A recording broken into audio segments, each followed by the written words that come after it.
Il saluait en ces termes Bordeaux, un vrai vivier de bonheur et de qualité, et la qualité, ça rend heureux. Bordeaux SOGOU met tout cela en valeur et participe à cette énergie de la ville. Fermez les guillemets, autant le croire sur parole. La première invitée d'honneur sera l'huître, présente sur de nombreux temps forts du festival. L'occasion de découvrir, ou de redécouvrir, les saveurs typiques du bassin d'Arcachon. Ces ostréiculteurs iront à la rencontre des festivaliers au sein du marché d'excellence, sur un pavillon dédié du village de l'Atlantique. Chez les restaurateurs, l'huître sera sur le haut du plateau, avec un menu thématique.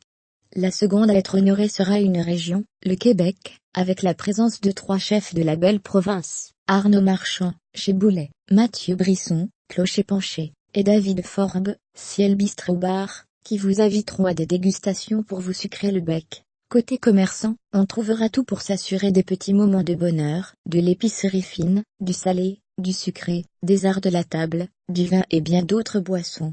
Mais le grand moment, ce sera la, déjà, traditionnelle nuit des banquets, en des lieux inédits, des restaurants détournés, avec un banquet, le cochon dans tous ses états, un autre à la découverte du caviar d'Aquitaine, un banquet de la chasse, un autre de la cuisine italienne, et un autre vraiment timbré. Sans oublier le banquet corse, au Canopé Café, sous la direction de Sébastien Sevelec, chef de la villa, à Calvi. Pour cette 4e édition du Festival de la gastronomie et de l'art de vivre, l'objectif reste le même, bien manger, sain et local, en s'adressant à tous ceux qui font de leur alimentation un élément clé de leur art de vivre, et de leur relation au territoire.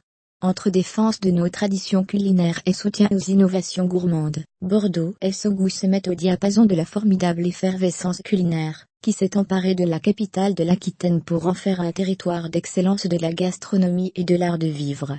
Pas de doute, Bordeaux s'est mise en tête de rivaliser avec Lyon, jusqu'alors métropole française du bien manger et du bien boire.